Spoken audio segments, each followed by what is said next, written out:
Hello everyone, welcome back to another recap of Love After Lockup Season 3, Episode 14, Bubble Trouble. And all I'm going to say is, I am really excited to see Heather this episode. Me too. So, let's get into the review.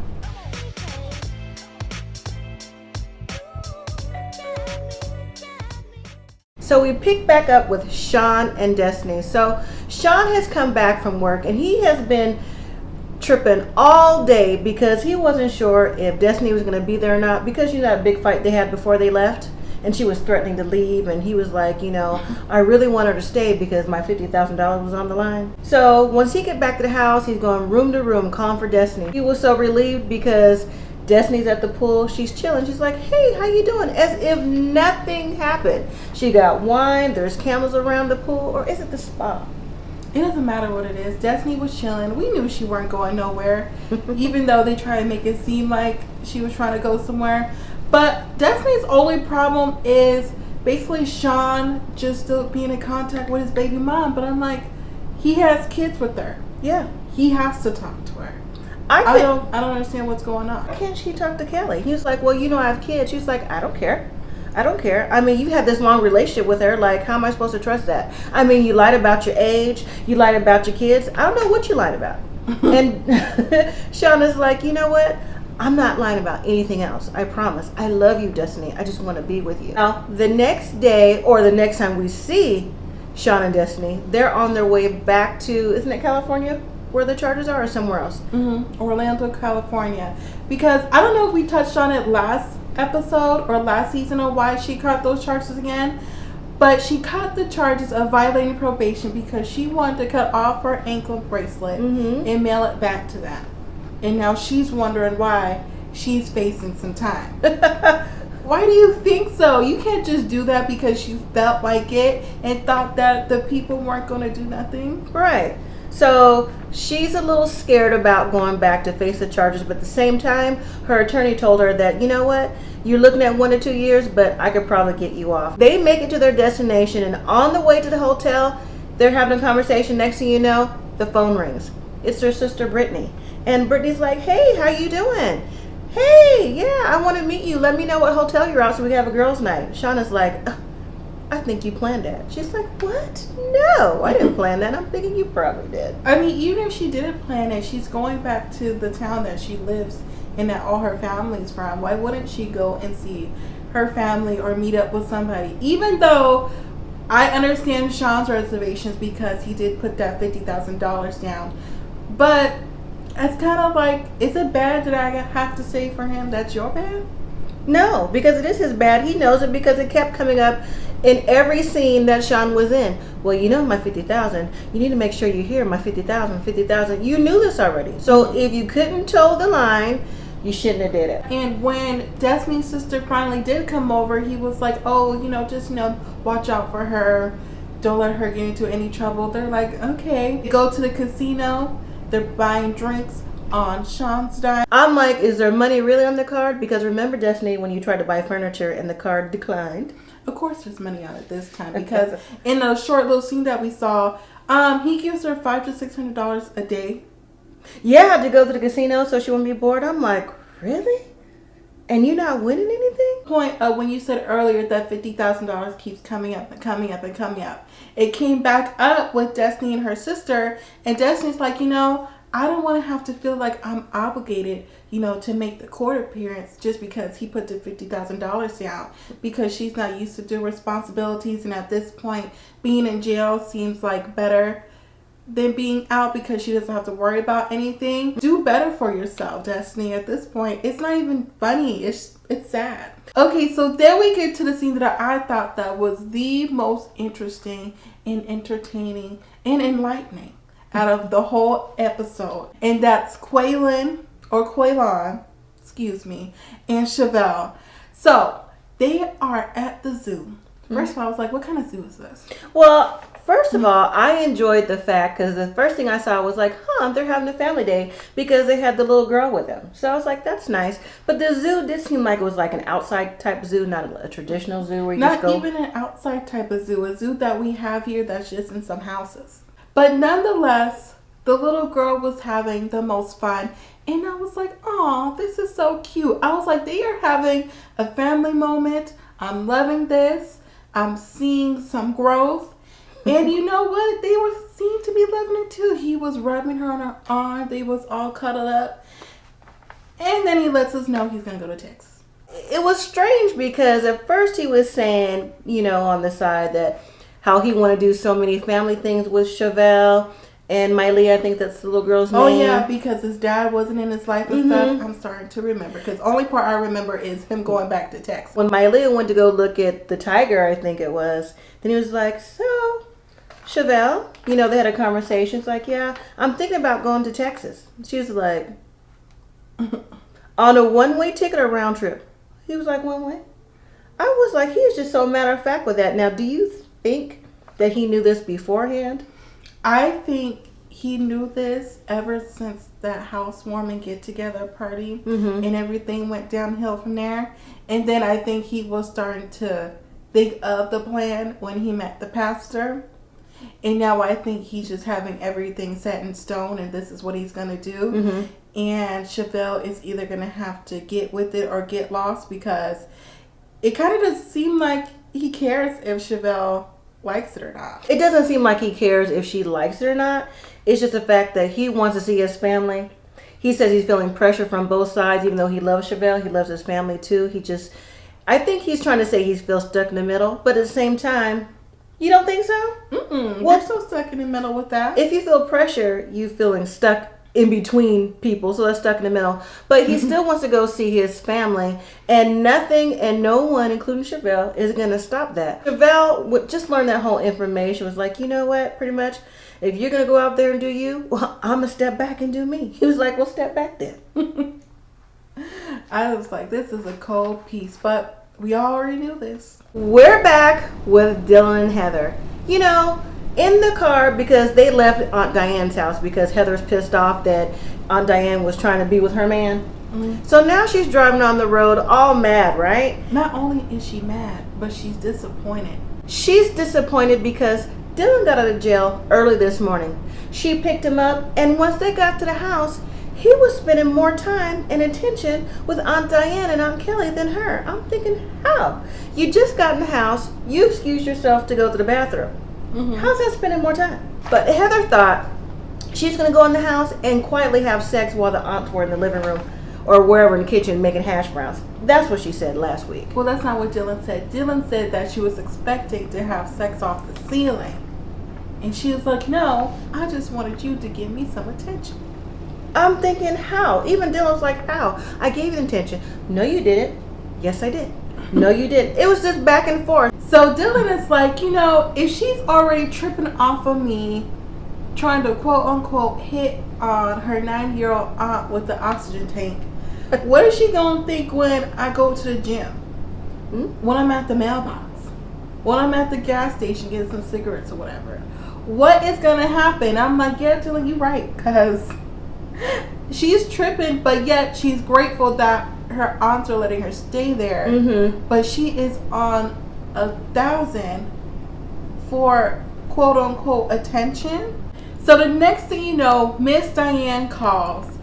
Wouldn't you guess it? The PO's there on the first day. I mean, wouldn't you think they would come at least the first day to make sure that you're there and checking out the place?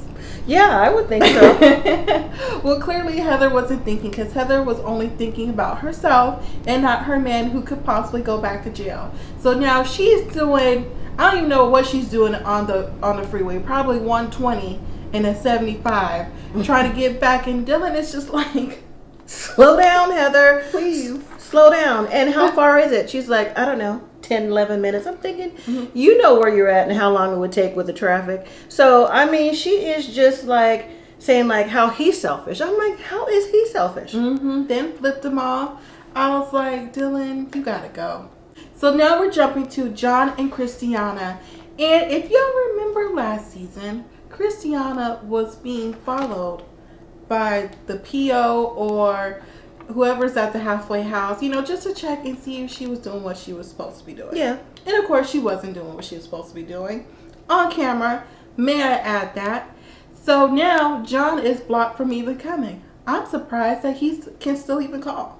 Me too, because he's like, the only thing I could do is call. My visitations have been revoked. I was like, well, at least you got something, because I would think the whole thing would have been shut down. So during that phone call with Christiana, she's happy to hear from him. She actually drops a load on John about her mom's health, because you remember last season or last episodes when he met with her mom for a few minutes or for a little while for lunch. 20 minutes, he said. She was on oxygen too, so her health was failing. But he also learned that Christiana's sister is in a DV relationship, and she's also addicted to substances. So they're both having issues with healthcare and just being in a positive environment. Christiana asked John, would he mind taking them both in? John had to think about it, and I was kind of surprised at first. I thought he would automatically say yes, and then he brought in the fact that, since he is part Indian, that in his culture, 1/40th Native American, that in his culture, they take care of the women, the children, and the elderly. But he wasn't too sure if he wanted to bring all that riffraff in his house. That's basically what he said. So the next day we see John, and he meets up with his dad or his friend, I'm not really sure who it was, and his son to talk about what's going on with Christiana. And it looked like he needed his truck fixed or serviced or something. So while he's there, of course, he's like, well, Christiana's at the halfway house. She's not doing so good. Gave the circumstances of what happened, like why he's not able to see her, but he could just talk to her. And just all the different scenarios and circumstances that she has to deal with. And it turns out that the dad said that he's familiar with addiction too. Like, he had to go through that process as well. And then the subject came up of money. And it turns out that when you're in a halfway house, well, especially for Christiana, she has to pay her way. And she's right now working at a car wash. And John said this car wash isn't necessarily cutting the bill for her to pay her way for halfway house. And my thing is, if it's not making money for her to pay her bill, like how are they expect her to give, like what happens to that? Probably you just have to pay back money, like restitution, the restitution halfway house style. I guess so. Well, John pipes up and says, you know what? I've been sliding her $20 stash on the side of the road, unmarked. Her name's not on it, so it'll help her out. And the dad/friend was like, you do what? Or you enabling her to do anything with that money? Like she could relapse with that. And John was like, I didn't think of that. Of course he didn't think of that. Were you surprised? No, I'm not surprised, because he probably would almost do anything for Christina, because like earlier, that's why he can't go to the halfway house now. He wanted to take her where she wasn't supposed to be. But he should already know, especially because he said he's been in a halfway house before, and he knows the same people she used to run with is also in the halfway house too. So it's like any little thing just can really set her off. Well, the dad or the friend was like, you know what? There's a difference between enabling and helping. And you have to know which one you're doing. And you just can't just have anybody in your house. Like, do you even know them? And the son was like, yeah, you just want to make sure that they're not there for a month and then turn around and leave with all the problems that they're having. And I think that opened up John's eyes a little bit. But I still think he's going to have them in the house anyways. Moving on to our final couple, Scott and Lindsay. So it's later in the evening, and Lindsay's saying how it was so good to see Miley Grace in the afternoon. She was so happy to see her because it's been a long time. And then next thing you know, she gets a phone call. It was the show of the phone calls today. And it's her probation officer, office, whoever. They're not getting a scan for her bracelet, her ankle monitor. So she got to go outside and walk in a circle to prove she is where she is. And that upset her. She's like, oh my God, I just feel like I'm back in prison again. I mean, to me, I've never been in prison, but I would think that you being at home on house arrest isn't the same as being in prison. I mean, you go places, you just have to let them know where you're going and if it's okay. Well, that part. So as the evening progresses, we see Scott fixing a bubble bath for Lindsay, and she likes that. She's like, okay, I'm gonna get in, but he's like, how are you gonna get in there with your ankle monitor? She goes, I got ways. So she's in the bubble bath with her leg outside the tub. And I'm like, well, at least she's crafty, right? And Scott was like, let me know if you need some more bubbles in that bubble bath. And he was like, had this look on his face like, I mean, well, look, what's he supposed to have on his face? He wants to be with Lindsay. He wants to boom. That's the whole reason why he set up the thing with Miley. Is that her name? yes. and bubble bath and doing all these other things with her. And Scott seems to be enjoying this, and he wants to be with her in that tub. Lindsay's like, she's feeling it, thinks he has a nice body, used to play soccer in college, so you know he's still got a little something something. So she invites him in the tub, and I was like, can we please stop seeing these scenes? But thankfully we were saved by the ankle monitor. It needed to be charged, and there goes their romantic time in the bubble bath. She was like, oh my goodness. So they get out the tub, she got to sit on the wall, and it has to charge her like 2 hours. Well, that didn't stop Scott. You thought it was? You see them the next morning, and Lindsay's like, you know what, I haven't had sex in 4 years, and it felt like the very first time ever. Really, Lindsay, we didn't need to know all that. But when we see Scott, he was like, it was the time of his life. It was everything he dreamed of. I'm like, on the wall? That is his young tenderoni that he's been looking for. That's who, what's his name? Your boy wants. But he's not getting Tyrese. So he's probably the one who's jealous. Also in the morning, we see Lindsay. And you know what? She's taking selfies of herself and then showing the camera around to Scott like, why is he still in the bed? It's 10 a.m. Girl, you clearly broke it off to him on the wall. That's why he's still asleep. So Scott calls Lindsay to the room. He went through Lindsay's stuff. And you know what? He was like, what is this? What is this? She's like, Scott, you know what? There's no internet or nothing in prison, so we get books and I write down funny quotes or something that I just want to keep and keep it in a notebook to have forever. But Scott's like, nope, not this. And he starts to read it. And if something goes like, you know, talk to him, get a phone, get a house, get this, get that, like it's a master plan. He's like, you're not going to be able to get out of this one. She's like, why would I write down my master plan and just leave it around? Because clearly you didn't think it's going to go through your stuff. I mean, she's pretty much getting everything that she wanted, and he was going to give that to her regardless. So I don't understand why he's tripping. He can just go with it. He got what he wanted, and you know, he wanted to make all the 50-year-olds jealous. So here you go. All right, everyone. So that was the end of this week's episode, and I am definitely really here to see Quaylon and Chevelle and Heather and Dylan, because Mom off camera told me when we first were starting off the season that Quaylon looked like he was in Texas with this new fling.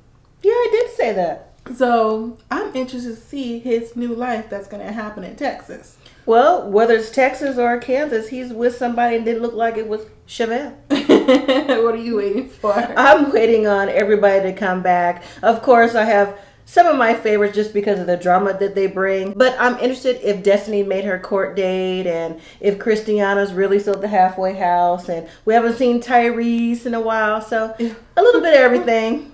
All right. So let us know what you guys thought about this week's episode and what you think might happen in the upcoming episode. So thank you all so much for watching. To our old subscribers and to our new subscribers, look out for more videos that are coming on the way. And share this video to other people who watch Love After Lockup. Thank you all for watching. And as always, live simply, be grateful.